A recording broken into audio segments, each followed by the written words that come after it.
Buenas noches, sports fans. The beauty of live television, no sound, what happened? I got the text, we got the message. On we go with sports tonight. It has been the most competitive season since the GUAM Major League days, maybe even ever. The 4 top teams of the BBL certainly earned the rite of passage into the postseason, which gets underway tonight. The pennant-winning Moylan's Braves opens things up tonight against the not-so-surprising Payless Junior Nationals. The Braves jumped all over the league, taking off to a 9-0 start before finishing the season at 10-2. The Junior Nationals proved that they can play with the big boys. Fundamental Baseball led the juniors into the playoffs with a 7-5 record. The other semis pits the second seed AK Islanders and number 3 Bank of Guam Athletics. AK got off to a slow start with a 2-3 record before finishing strong at 8-4. The A's settle with a 7-5 mark. That best-of-5 series gets underway Friday night. Back to tonight's game, the defending champion Braves look to go with utility man Tony Yatar as the Game 1 starter.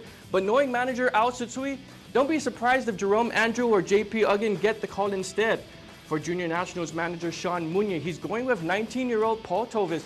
Munya hopes to have the lead late in the game because he loves to bring in 17-year-old closer RJ Joe, a native of Kosrae. Munya calls it a guarantee when RJ Joe comes into the game with the lead. Check it out, playoff baseball at Paseo Stadium, best time of the year. We switch gears to high school girls soccer, unbeaten Sanchez Sharks taking on the GW Geckos last night.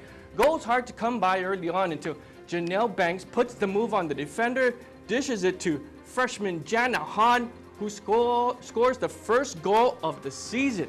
And her teammates love her for that. Look at that. Show the love. The Sharks were swarming all over the Geckos' post, but Roshi Rivera makes some nice saves.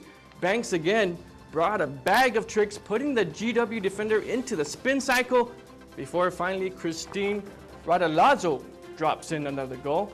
Banks eventually gets into the scoring party as 6 different players get on the scoreboard.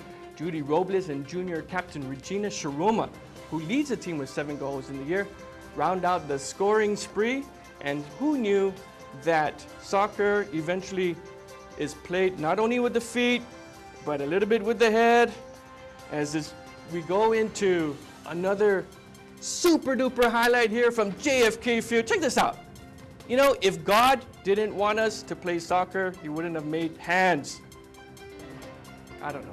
I'm just not good at soccer. But we did speak to the captain and freshman about the big 6-0 victory. We work together with our team to play the best we can, and we're working on that because our team is still trying to gel, I guess. Yeah. Right now, we're undefeated. We have no losses, and our biggest competitor would be our next 4 games. All right, so there is a huge game on Monday at 4:30. Forget the next 4 games. It's Monday at 4:30. They take on the high-powered ND Royals at GW Field.